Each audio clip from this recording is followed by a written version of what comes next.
Hello everyone, आज हम सीखेंगे किसी भी पार्टी के अंदर एक्सपेंसेस की एंट्री हम कैसे करते हैं। तो पार्टी जो होती है आपकी किसी भी तरह की हो सकती है, शॉप एक्सपेंसेस की हो सकती है, इलेक्ट्रिसिटी बिल की हो सकती है, ये टी एंड कॉफ़ी एक्सपेंसेस की भी हो सकती है। तो हमें जिस भी पार्टी के अंदर एक्सपेंसेस की एंट्री करना है तो सबसे पहले हमें जाना पड़ेगा अकाउंट सेक्शन के अंदर। अकाउंट सेक्शन पर जैसे ही आप क्लिक करते हैं पहले ही ऑप्शन आपको मिलता है मास्टर्स का। मास्टर्स के अंदर सबसे लास्ट ऑप्शन आपको मिलेगा पार्टी का। जिस भी पार्टी की एक्सपेंसेस की एंट्री हमें करना है तो सबसे पहले ईआरएफ सॉफ्टवेयर में हमें पार्टी क्रिएट करना पड़ती है। जैसे ही हमने पार्टी पे क्लिक किया, जितनी भी पार्टी पहले से ही क्रिएटेड थी वो सारी की सारी पार्टीज हमें यहाँ विजिबल हो गई हैं। तो अगर हम किसी पार्टी को एडिट करना चाहते हैं तो एडिट बटन पे क्लिक कर सकता है, और अगर हमें कोई नई पार्टी क्रिएट करना है तो हम न्यू पार्टी नेम पे क्लिक करके एड पार्टी पे क्लिक करके पार्टी हम यहाँ से अपनी ऐड कर सकते हैं। जैसे कि हमने यहाँ पर पार्टी यहाँ पर ऐड की है हमने, जिसका नाम हमने यहाँ पर कुछ भी एग्जाम्पल के लिए रखा है, हमने सुमित प्राइवेट लिमिटेड करके हमने एक पार्टी रखी है। हमने उसका यहाँ पर नाम डाल दिया है। लोकल एड्रेस में आप उनका कुछ भी डाल सकते हैं, जो भी उनका एड्रेस रहेगा, पार्टी का जो भी एड्रेस रहेगा आप यहाँ फीड कर सकते हैं। मोबाइल नंबर आप यहाँ पर डाल दीजिए। मेरे पास अभी डिटेल नहीं है तो मैं एक डमी डिटेल यहाँ पर फीड कर रहा हूँ मैं यहाँ पर। उसके बाद अगर आपके पास लैंडलाइन नंबर और ईमेल आईडी है उस पार्टी का तो आप यहाँ पर फीड कर दीजिए, अदरवाइज आप यहाँ पर ब्लैंक भी छोड़ सकते हैं। उसके बाद अकाउंट टाइप जो भी पार्टी रहता है उसका हमेशा सिंडिकेटर्स ही रहता है, लेकिन अगर आप चेंज करना चाहें तो चेंज कर सकते हैं, अदरवाइज आपको ये चेंज करने की नीड नहीं होती है। उसके बाद पार्टी का स्टेट और सिटी आप यहाँ सेलेक्ट कर दीजिए। पार्टी से जो भी आपके पास बिल आता है आपको देखना पड़ेगा आपकी पार्टी किस तरह से है। दैट मीन्स कि आपकी पार्टी रजिस्टर्ड है, जीएसटी नंबर के साथ है, या कंपोजिट के अंदर है, रजिस्टर्ड कंपोजिशन स्कीम के अंदर है, या अनरजिस्टर्ड के अंदर, ये कंज्यूमर है। तो आपको ये टाइप देखना पड़ेगा। आपकी पार्टी जिस भी टाइप की रहेगी वो आपको टाइप यहाँ से सिलेक्ट करना पड़ेगा। अगर आपकी पार्टी के पास जीएसटी नंबर नहीं है तो आप यहाँ पर अनरजिस्टर्ड सेलेक्ट कर दीजिएगा। अगर आपकी पार्टी कंपोजिशन स्कीम में आती है, रजिस्टर्ड है, तो आप कंपोजिशन सेलेक्ट कर लीजिएगा। अगर आपकी रेगुलर जीएसटी में आती है तो आप रेगुलर सेलेक्ट कर लीजिएगा।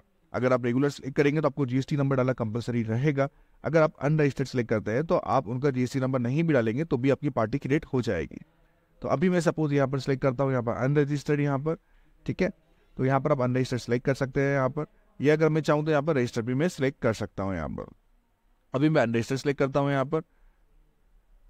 अब जैसे कि आप देख सकते हैं यहाँ पर अगर मैं अनरजिस्टर्ड सेलेक्ट करता हूँ तो अगर मैं जीएसटी नंबर नहीं भी डालूंगा और मैं सेव बटन पे क्लिक करूंगा तो हमारी जो पार्टी है यहाँ पर वो क्रिएट हो जाएगी, ठीक है। तो अभी मैंने दिखाया आपको यहाँ पर किस तरह से एक पार्टी आपकी ईआरएफ सॉफ्टवेयर में क्रिएट आप कर सकते हैं, ठीक है।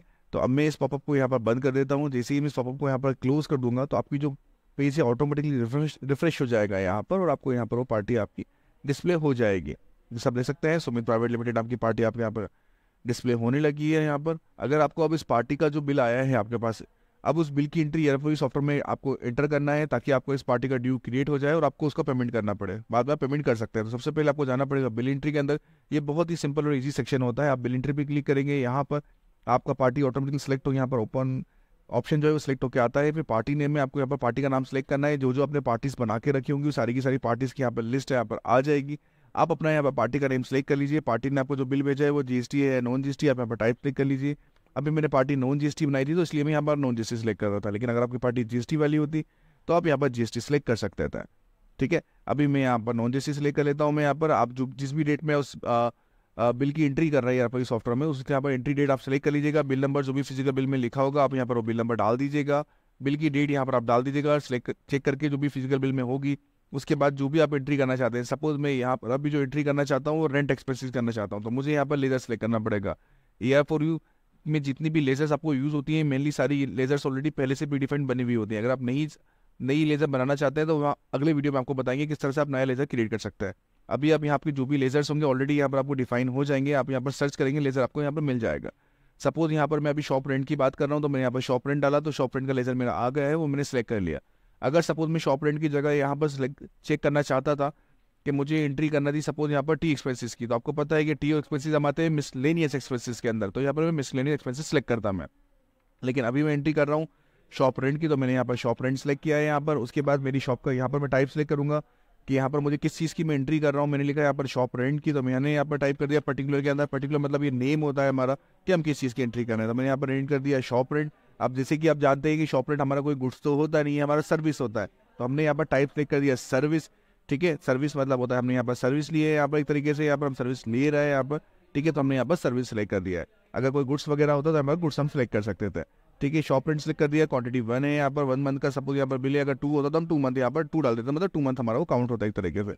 जो भी हमारा यहाँ पर बिल का काउंट है, सपोज हमारा 10,000 रुपीज़ यहाँ पर हमारा बिल की एंट्री है, हमारा रेंट आया तो मैंने यहाँ पर 10,000 सेलेक्ट कर दिया। अगर सपोज मैं यहाँ पर जीएसटी सेलेक्ट करता और पार्टी जीएसटी होती तो यहाँ पर 10,000 सेलेक्ट कर लेता मैं, सेलेक्ट डालता हूँ। यहाँ पर मैं जीएसटी का टाइप भी मैं डाल सकता था कि भाई जो मेरे पास बिल आया है उस पर टैक्स मेरा वगैरह क्या लगा है, उसका एसेसन कोड भी मैं डाल सकता था यहाँ पर, ठीक है। साथ ही साथ यहाँ पर जीएसटी का टाइप का ऑप्शन भी दिया था, अगर आप जीएसटी में एंट्री करते हैं कि आपका जो बिल आया है वो इंक्लूसिव में आया एक्सक्लूसिव में आया है, वो भी आप यहाँ से सेलेक्ट कर सकते थे, इंक्लूसिव एक्सक्लूसिव। लेकिन अभी मैं एंट्री नॉन जीएसटी में कर रहा हूँ तो मैं वापस इसको नॉन जीएसटी में कर देता हूँ। उसके बाद अगर आपके पास फिजिकल बिल आप ER4U सॉफ्टवेयर में अपलोड करना चाहते हैं तो आप बिल्कुल यहाँ पर उसका फोटो यहाँ पर अपलोड कर सकते हैं। मोबाइल से उसका फोटो क्लिक कर लीजिए, कंप्यूटर में कहीं सेव कर लीजिए और ब्राउज करके उस फोटो को यहाँ पर अपलोड कर दीजिए। उसके बाद आप सेव बटन पर क्लिक करेंगे, ओके बटन पर क्लिक करेंगे, तो इस तरह से आपके सॉफ्टवेयर में यहाँ पर एक एक्सपेंसेस की एंट्री यहाँ पर हो जाएगी। अभी ये खाली ये बिल की एंट्री हुई है, ड्यू क्रिएट किया है हमने, हमें किसी भी पार्टी को पेमेंट नहीं किया है। अब हम आगे जाएंगे नेक्स्ट फेज के अंदर, जो हम जाएंगे पेमेंट के ऊपर। पेमेंट हमारे पास ऑप्शन है यहाँ पर, इस पर हम क्लिक करेंगे। क्लिक करने के बाद पहले ही ऑप्शन होता है सेलेक्ट का, यहाँ पर हम सेलेक्ट करेंगे पार्टी। पार्टी सेलेक्ट करने के बाद जो भी हमने यहाँ पर अपनी पार्टी बनाई थी उसका हम नाम यहाँ पर सर्च करेंगे, जैसे ही नाम सर्च करेंगे डिटेल हमारे पास ऑटोमेटिकली आ जाएगी। उसके बाद हमारे पास यहाँ डिटेल आ चुकी है, जैसे आप देख सकते हैं कि अभी हमने यहाँ पर 10,000 रुपीज़ की एंट्री गई थी और 10,000 रुपीज़ की एंट्री हमारे यहाँ पर आ गई है, जो हमारा यहाँ पर क्लोजिंग बैलेंस में ड्यू शो कर रहा है। अब सपोज हमें इसका पेमेंट करना है तो मैं आपको बताना चाहूँगा, जो आप ऑप्शन देख रहे हैं टाइप ऑफ रेफरेंस, इसमें दो इंपॉर्टेंट आपके लिए चीज़ें होती हैं। पहला होता है ओन अकाउंट, थोड़ा मैं आपको यहाँ समझाना चाहूँगा। ओन अकाउंट मतलब होता है कि आप बिल वाइज पेमेंट नहीं कर रहा है, आप यहाँ पर टोटल क्लोजिंग बैलेंस के ऊपर कोई भी पेमेंट करना चाहते हैं तो आप यहाँ पर जितना भी पेमेंट करना चाहते हैं आप यहाँ पर डाल सकते हैं। तो ये बिल वाइज नहीं चलेगा सेटलमेंट, आपके लेजर की क्लोजिंग बैलेंस में से इतना माइनस करके पेमेंट हो जाएगा। लेकिन अभी यहाँ पर आपके पास अगर आपको बिल वाइज पेमेंट करना है आपको, तो आप यहाँ पर अगेंस्ट रेफरेंस सेलेक्ट करेंगे। अगेंस्ट रेफरेंस जैसे ही आप सेलेक्ट करते हैं यहाँ पर, तो यहाँ पर आपका जो बिल वाइज ड्यू है वो बिल वाइज ड्यू आपका यहाँ पर आपको डिस्प्ले होने लगेगा। जैसे ही आप देख सकते हैं कि मैंने यहाँ पर अगेंस्ट रेफरेंस सेलेक्ट किया तो नीचे मेरा बिल वाइज ड्यू था 10,000 रुपये का, तो मेरा यहाँ पर बिल डिस्प्ले हो गया है। अगर मेरे पास मल्टीपल बिल भी होते तो मैं यहाँ पर मल्टीपल बिल अपने चेक कर सकता था। अब सपोज मुझे इस बिल का पेमेंट करना है, स्पेसिफिक बिल का पेमेंट करना है, तो मैंने यहाँ पर सेलेक्ट किया तो मेरा बिल का पेमेंट यहाँ पर आ गया है 10,000 रुपीज़ उठ के। अब सपोज मुझे 10,000 रुपये नहीं कर रहा हूँ या मैं 5,000 रुपीज़ से पेमेंट कर रहा हूँ, तो जितना भी पेमेंट मैं कर रहा हूँ वो मैं अमाउंट यहाँ पर मैं फीड कर दूंगा। मैं अगर मैं पूरा पेमेंट करना चाहता तो मैं इस अमाउंट को एडिट नहीं करता, सीधे यहाँ पर आके नीचे मेरे पास ऑप्शन होता है लेजर का, मतलब मैं किस मोड के थ्रू उनको 5,000 रुपीज़ पेड कर रहा हूँ मेरी पार्टी को, सुमित नाम की पार्टी, जो मेरे एक्सपेंसेस का बिल था। कैश, कार्ड, क्रेडिट जो भी मेरे पेमेंट मोड होंगे वो यहाँ पर ऑटोमेटिकली उठ के आ जाएंगे। उसके बाद मैं उसको सिलेक्ट करूंगा, सेव बटन पे और ओके बटन पे मैं उसको क्लिक करूंगा। जैसे ही मैं उस पर क्लिक करूंगा आप यहाँ देख सकते हैं कि मेरा 5,000 रुपीज़ का पेमेंट यहाँ पर हो चुका है। अब मैं अपनी उस लेजर को दोबारा चेक करूंगा तो आप यहाँ देख सकते हैं कि ऑटोमेटिकली मेरा 10,000 रुपीज़ का ड्यू था, लेकिन मैंने उसमें से 5,000 रुपीज़ उनको पेड कर दिया था, मेरा ड्यू बचा 5,000 रुपीज़।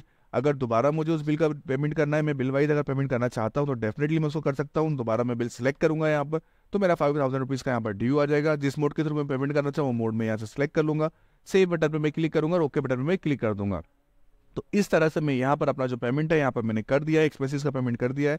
अब मैं दोबारा जाके अपने लेजर को जब मैं चेक करूंगा ऑटोमेटिकली, तो आप देख सकते हैं मेरा जो क्लोजिंग बैलेंस है यहाँ पर मेरा वो 0 हो जाएगा। तो इस तरह से हम ER4U सॉफ्टवेयर में हम किसी भी जो हमारी पार्टी होती है उसमें एक्सपेंसेस की हम एंट्री कर सकते हैं। पहले हमें एक पार्टी क्रिएट करना पड़ती है, पार्टी क्रिएट करने के बाद हमें उस पार्टी के अंदर जो भी हमारा बिल होता है उस बिल की एंट्री करना पड़ती है, उस एंट्री करने के बाद हम उस पार्टी को पेमेंट करते हैं। Thank you everyone.